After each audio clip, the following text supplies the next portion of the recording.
Kembali lagi di channel Teman Curhat Horor dan masih bersama saya yang akan memberikan rekap film terbaru untuk kalian semua.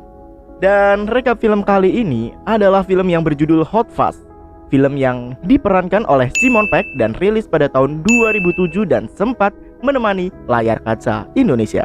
Film ini menceritakan tentang seorang polisi yang bernama Nicholas Angel yang dimutasi ke suatu tempat terpencil di daerah Inggris. Dan Nicholas ini berhasil mengungkapkan suatu misteri atau konspirasi di kota tersebut. Nah, bagaimana filmnya? Mari kita simak bersama-sama. Tetapi sebelumnya jangan lupa ya untuk like, komen, serta subscribe. Dan tidak lupa juga kami mengingatkan bahwa video ini berisi 100% spoiler. Dan mari kita simak bersama-sama. Awal dari film ini adalah seorang pria bernama Nicholas Angel yang diperankan oleh Simon Pegg yang tidak diragukan lagi adalah polisi terbaik London. Dilihat dari ujiannya, keterampilannya, dan dari keberaniannya. Rekor penangkapannya jauh melampaui rekor penangkapan lainnya dan dia terus menjalani pelatihan untuk meningkatkan keterampilannya. Hal ini membuat rekan-rekannya terlihat buruk. Dan pada suatu hari Nick mendapatkan sebuah promosi. Tetapi apa yang terjadi? Ia diangkat menjadi seorang sersan, tetapi harus dipindahkan ke Sanford, desa pedesaan dengan tingkat kejahatan terendah di negara tersebut. Awalnya, ia tidak setuju dengan hal tersebut dan meminta bicara kepada sang inspektur. Dan jawaban inspektur pun sama, Nick akan dipromosikan tetapi harus pindah ke Sanford. Nick yang kurang percaya dengan dua orang itu meminta bicara kepada direktur kepala. Dan apa kalian tahu? Lagi-lagi jawaban dia sama seperti yang lainnya. Dia akan mendapatkan promosi asalkan dipindahkan ke Sanford. Bahkan tidak hanya 3 orang itu saja. Semua anggota kepolisian setuju kalau Nick dipindahkan ke Sanford. Nick mengunjungi pacarnya. Nick memberitahu bahwa ia akan dipindahkan. Dan pacarnya ini juga memberitahu bahwa ia sudah memiliki pacar yang baru. Nick pun mantap untuk pindah. Di perjalanannya ia hanya ditemani oleh sebuah tanaman saja. Dan singkat cerita sampailah ia di Sanford. Ia masuk ke sebuah penginapan dan ibu-ibu resepsionis memberikan kamar untuk Nick. Nick berada di kamarnya dan Nick yang bosan langsung keluar menuju bar. Ia cukup menikmati malamnya hingga pada malam pertamanya di desa dia mengusir peminum di bawah umur dari bar lokal. Tentu saja hal itu membuat pemilik bar itu marah.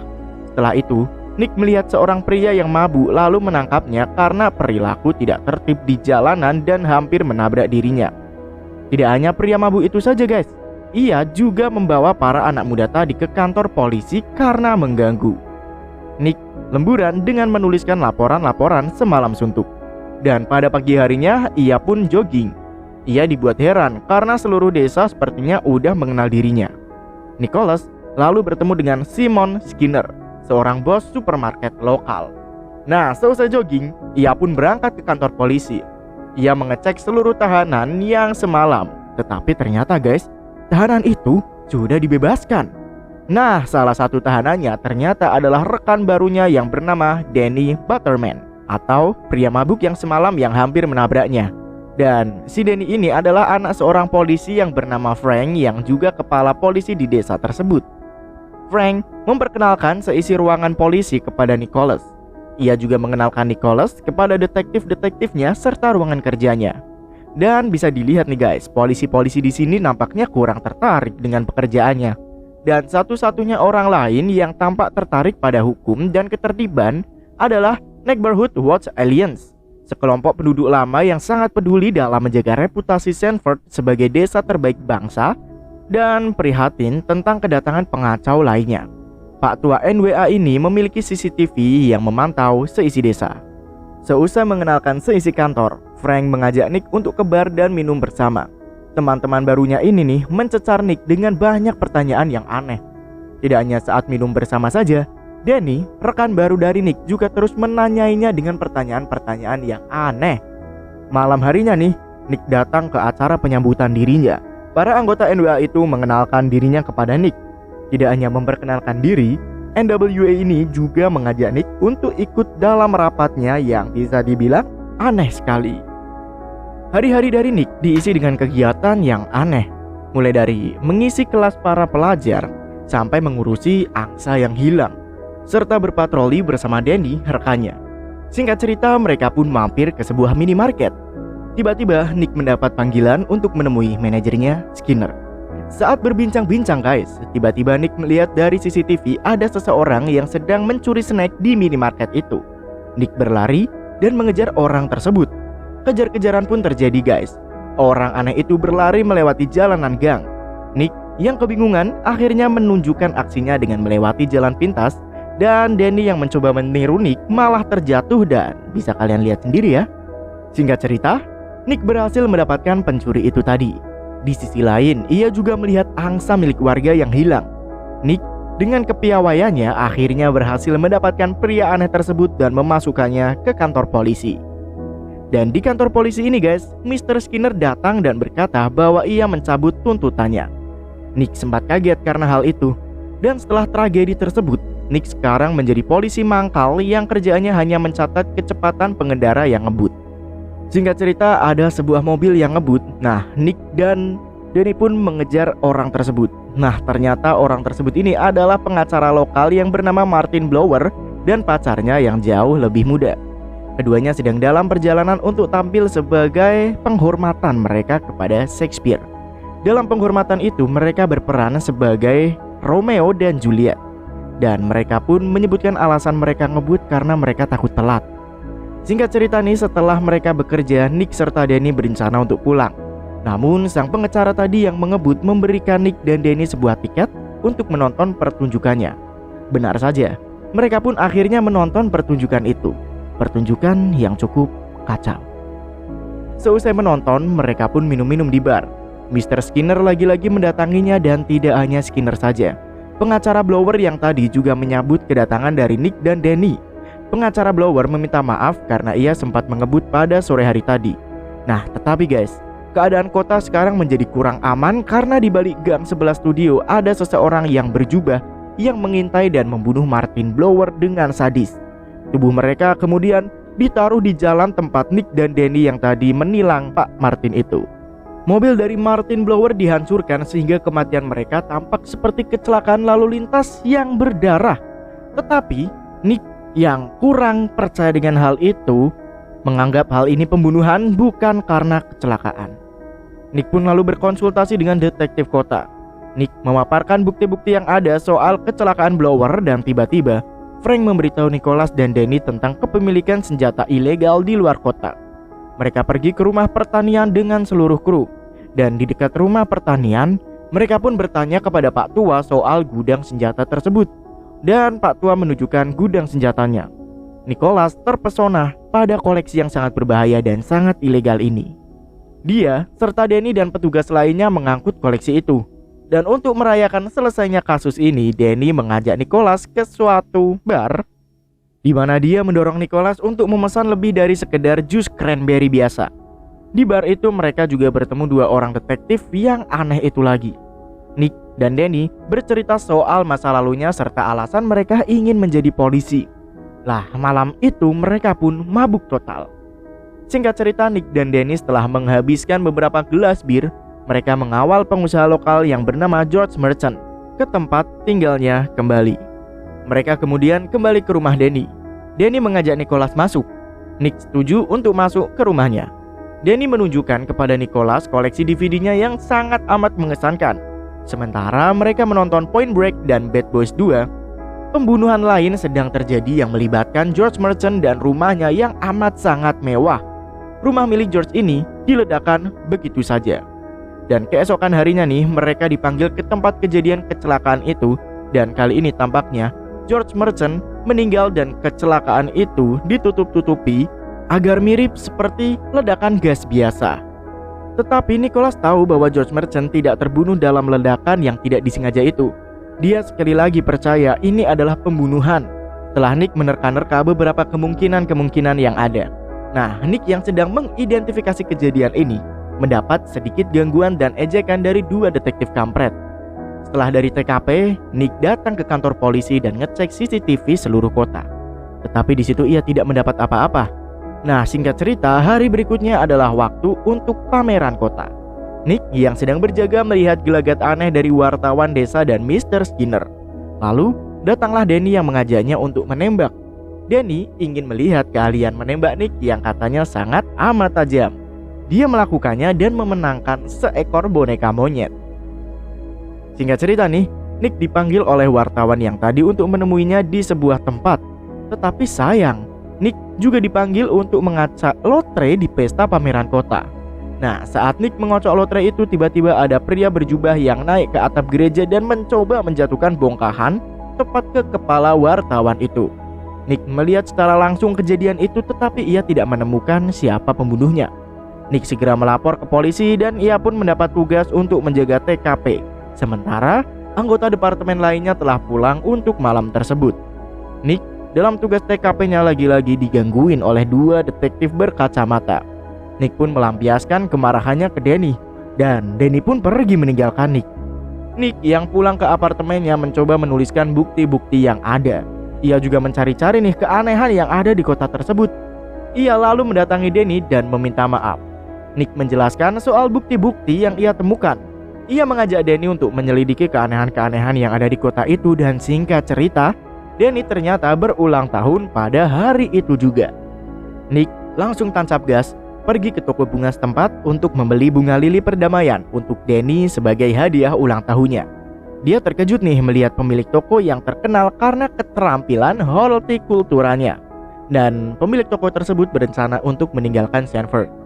Dia mengungkapkan bahwa sebenarnya tanah yang dimilikinya ini akan dibeli oleh seorang pengusaha dengan bantuan orang-orang korban pembunuhan yang kemarin-kemarin. Ketika Nick keluar ke mobilnya, sosok berjubah gelap itu menikam wanita itu sampai mati dengan gunting kebunnya. Nick mengejar sosok berjubah itu, tetapi sayang penjahat tersebut akhirnya bisa lolos walaupun ada luka di kakinya. Di kantor polisi, Nick marah-marah karena semua kawan-kawannya ini percaya bahwa si tukang bunga tidak dibunuh, melainkan karena kecelakaan. Frank lalu memanggil Nick untuk masuk ke kantornya. Nick meyakinkan Frank, lalu segerombolan polisi pun mendatangi minimarket untuk bertemu Mr. Skinner. Nick mengungkapkan bahwa sikap dan gelagat Mr. Skinner serta mereka yang terbunuh merupakan bukti yang cukup untuk melawan Skinner. Skinner membantah pernyataan dari Nick dengan mengatakan bahwa Skinner tidak memiliki luka dan rekaman pengawasan tokonya menetapkan bahwa dia berada di tempat itu sepanjang hari. Skinner yang tidak bersalah pun akhirnya dilepaskan. Berhari-hari Nick selalu memikirkan soal pembunuhan tersebut. Nick yang hampir menyerah tiba-tiba terpikir olehnya bahwa alih-alih satu pembunuh, beberapa pembunuh berjubah gelap mungkin bekerja sama. Dia pun lari ke kantornya untuk menghubungi Frank. Tetapi Frank malah menyuruh Nick untuk beristirahat saja. Nick pulang ke kantornya dan tiba-tiba dia diserang oleh orang-orang berjubah tersebut. 2 orang itu bertarung dan saat dibuka ternyata orang tersebut adalah karyawan dari Skinner. Nick berhasil mengalahkannya. Lalu Nick mendengar bahwa Skinner menghubunginya lewat telepon. Nick melacak Skinner ke kastil di luar kota dan saat ia akan pergi tiba-tiba Danny datang. Nick menyuruhnya untuk tinggal di kamar menjaga TKP. Nick lari ke kastil dan di sana dia menemukan aliansi pengawas lingkungan atau NWA, berpakaian jubah gelap dan bernyanyi secara ritual. Nick pun mendatangi rapat NWA itu dan mencoba menangkap seluruh anggota NWA yang ada. NWA mengungkapkan bahwa mereka semua berada di balik pembunuhan tersebut dengan motif hanya untuk menjadi kebanggaan sipil saja dan tidak ada hubungannya dengan kesepakatan properti antara mereka yang dibunuh. Jadi, apapun yang dapat melucuti Sanford dari statusnya sebagai desa terbaik bangsa akan ditentang keras. Jadi ada beberapa alasan nih pengacara dan pacarnya dibunuh karena tindakan buruk mereka membawa reputasi buruk bagi perusahaan teater Sanford. Lalu, si pengusaha George Merchant dibunuh karena memiliki rumah yang katanya norak. Dan seorang jurnalis yang dibunuh tadi ini dibunuh hanya karena penyusunan katanya yang jelek. Dan si ahli bunga ini dibunuh karena ia berpikiran untuk pindah. Nick lalu mencoba menangkap mereka semua, tetapi Frank dan Danny muncul untuk mendukung NWA. Frank dan kawan-kawannya ini mencoba untuk membunuh Nick. Nick lari ke dalam kastil dan Nick pun terjatuh. Nick pun menemukan sisa-sisa orang lain yang telah dibunuh oleh NWA. NWA itu mengelilingi Nick dan Danny melangkah maju dan menusuk Nick. Singkat cerita, Danny membawa Nick ke pinggir kota dan menyelamatkan Nick. Danny telah memalsukan kematian Nick menggunakan paket saus tomat untuk darah. Nick lalu menjelaskan bahwa NWA terlibat pembunuhan, namun Danny menolak untuk percaya bahwa ayahnya dan NWA bertanggung jawab atas pembunuhan tersebut dan membujuk Nick untuk mengambil mobilnya dan kembali ke London. Nick pun akhirnya memutuskan untuk kembali ke London. Dan di London guys, di sebuah minimarket, Nick melihat koleksi video film aksi dan terinspirasi dari sana. Ia pun kembali ke Sanford untuk mengakhiri NWA. Sesampainya di Sanford, Nick menghajar orang-orang yang ia temui satu persatu. Lalu dia mengambil persenjataan dari ruang bukti polisi dan dia bersiap menghadapi banyak anggota NWA di alun-alun kota. Nick meminta tolong anak-anak muda untuk memilok semua CCTV yang ada di kota tersebut agar tidak terlihat. Singkat cerita, Nick pun siap menghadapi semua anggota NWA. Anggota NWA ini sama-sama dipersenjatai seperti dia. Tembak-tembakan pun terjadi di alun-alun kota. Danny dan Nick akhirnya bekerja sama untuk memburu para NWA yang ada di sana. Dua orang itu pun akhirnya berhasil mengalahkan NWA satu persatu. Nah, mereka pun seusai itu mengarah ke bar lokal milik NWA dan menembaki NWA yang ada di sana. Singkat cerita nih, Frank dan polisi lainnya dengan perlengkapan penuh anti huru-hara mengelilingi Nick dan Danny. Tetapi Nick mampu meyakinkan para polisi bahwa dialah yang benar. Frustasi karena hal itu, Frank kabur. Nick serta petugas lainnya pergi ke supermarket untuk menangkap Skinner. Nick bertarung dengan Yarp, sedangkan polisi lain mencoba mengejar Skinner. Tetapi ketika karyawannya bertarung dengan hebat, Skinner dapat melarikan diri bersama Frank. Danny dan Nick mengejar di mobil polisi mereka. Adegan kejar-kejaran pun terjadi di kota kecil tersebut. Nah, ada satu kejadian unik nih di sini, di mana tiba-tiba dalam pengejaran Nick dan Danny menemukan angsa yang hilang itu dan mengambilnya di mobil. Nah, si Skinner yang kecelakaan berlari. Nick berhasil mengejar Skinner dan dua orang itu pun bertarung di sebuah miniatur. Nick menang ketika Skinner jatuh dan menusuk dagunya ke model gereja desa meskipun ini tidak membunuh Skinner. Lalu Frank yang tiba-tiba datang menawan Danny. Frank pun kabur dan Danny yang mencoba menembaknya tidak bisa. Frank mencoba melarikan diri dengan mobil Nick dan Danny, tetapi malah menabrak pohon ketika angsa yang ada di mobil itu menyerangnya. Singkat cerita nih, petugas ambulans dan mantan atasan dari Nick di London tiba di Sanford untuk memberi selamat padanya dan meminta Nick untuk kembali.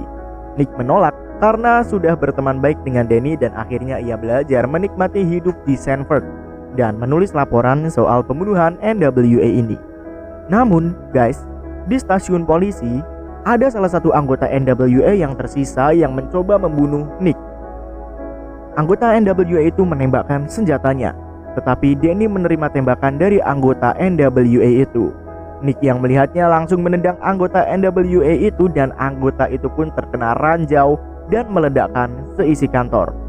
Danny yang tadi tertembak hampir sekarat. Dan 1 tahun kemudian setelah Nick hidup di Sanford, Danny tidak jadi meninggal. Danny malah dipromosikan menjadi sersan dan Nick menjadi inspektur. Danny dan Nick akhirnya terus berpatroli di jalan Sanford dan berakhirlah cerita dari Hot Fuzz ini. Terima kasih untuk kalian yang sudah mengklik video ini dan menyimak sampai selesai. Dan untuk asupan rekap film selanjutnya, jangan lupa untuk stay terus di channel Teman Surat Horor. Terima kasih, saya pamit dan sampai jumpa.